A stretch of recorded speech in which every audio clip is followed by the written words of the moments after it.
नमस्कार दोस्तों, एक बार पुनः मैं आपके सामने उपस्थित हुआ हूँ एक नए विषय को लेकर।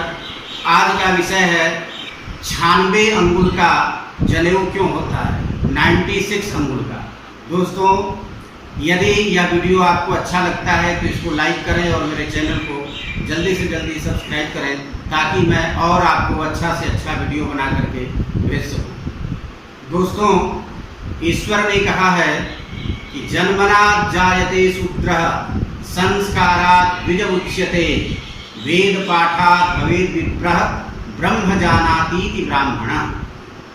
अर्थात जन्म से हर मनुष्य शूद्र होता है, संस्कार ही उसको श्रेष्ठ बनाते हैं।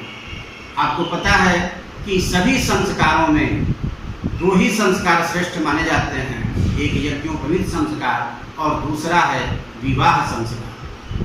तो यज्ञोपवीत संस्कार सर्वश्रेष्ठ संस्कार माना जाता है क्योंकि इससे इहलोक और परलोक दोनों से हम जुड़ जाते हैं। तो जब संस्कार होता है तब हम द्विज बनते हैं, माने द्वाभ्याम जायते इति द्विजः। दोबारा जब हमारा जन्म होता है संस्कार के साथ तो हम द्विज बनते हैं। दोस्तों, यह 96 अंगुल का यज्ञोपवीत क्यों होता है, इसके प्रकाश में जाने से पूर्व आप समझ लें कि यज्ञोपवीत आया कहाँ से। जब सृष्टि का प्रारंभ हुआ और सृष्टि के प्रारंभ में जब ब्रह्मा की उत्पत्ति होती है तो ब्रह्मा के शरीर के साथ ही यज्ञोपवीत भी दिखाई पड़ता है, क्योंकि लिखा हुआ है यज्ञोपवीतम परमम पवित्रम प्रजापतिर्यत् सहजम पुरस्तात्। अर्थात यह जो यज्ञोपवीत है परम पवित्र है और प्रजापति अर्थात ब्रह्मा के साथ ही यह उत्पन्न हुआ है। और इसको पहनने से क्या होता है, आयुष्यमग्रम प्रतिमुंच शुभ्रम यज्ञोपवीतम बलमस्तु तेजः। हमारी आयु बढ़ती है, शक्ति बढ़ती है, ब्राह्मणत्व बढ़ता है और तेज ग्लेज की वृद्धि होती है। हम ईश्वर से हमेशा जुड़े हुए रहते हैं।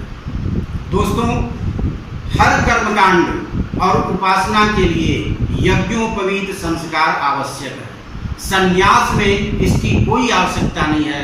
संन्यास में यज्ञोपवीत का भी संन्यास सम्यक न्यास संन्यास मतलब उसको छोड़ दिया जाता है।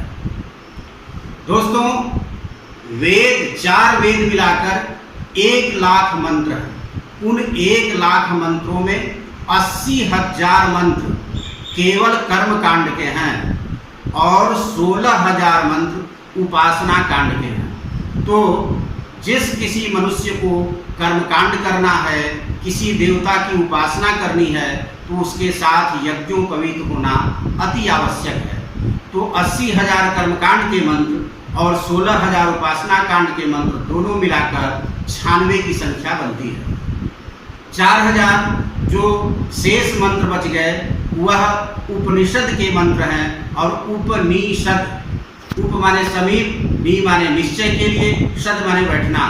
तो ईश्वर के समीप, ईश्वर की सन्निधि में जब हम बैठते हैं तो संन्यास के रूप में सब कुछ छोड़कर तो उसे हम उपनिषद कहते हैं। और उसमें 4,000 मंत्र होते हैं जिसमें जनेऊ की कोई आवश्यकता नहीं होती है। सज्जनों, श्रोताओं, दर्शकों, यह पहला प्रमाण हुआ। दूसरा शास्त्रीय प्रमाण 96 अंगुल का क्या है, तिथिर्वारं च नक्षत्रम तत्त्ववेद गुणान्वितम कालत्रयं च मासाश्च ब्रह्मसूत्रम ही षण्णवम। षण माने षट, नव माने नव, नवति, तो 96। तो कैसे हुआ, तिथि आप काउंट करते चलें, मैं बता रहा हूँ आपको। तिथि 15 तिथियां होती हैं तो तिथि की संख्या 15, वार 7, नक्षत्र 28, तत्व 24, वेद 4, गुण 3, काल 3 और मास माने महीना 12। इसका टोटल योग जब आप करेंगे तो पाएंगे कि 96 हुआ। दोस्तों, उस 96 अंगुल के धागे को हम त्रिसूत्रीकरण करते हैं, माने 3 सूत्र बनाते हैं। क्यों? क्योंकि जब भी हम कोई कर्म करेंगे तो वह हमें प्रेरणा मिलती है किस रूप में?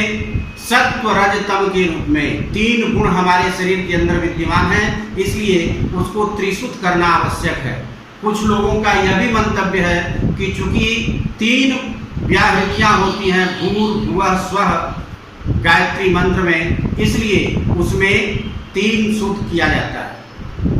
और इस प्रकार से यज्ञोपवीत का निर्माण होता है। किसी लेखक ने यह भी कहा है कि सप्तवार 15 तिथि, वेद 4 गुण 3, तत्व 24, नक्षत्र 28, 12 मास काल है 3, सब मिलाए 96 यज्ञोपवीत प्रमाण की।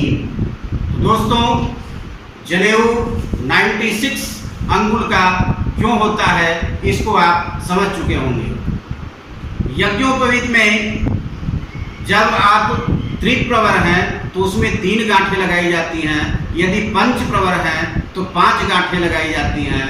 और कोई भी हमारा यज्ञ कर्म धर्म बिना यज्ञोपवीत के नहीं हो सकता।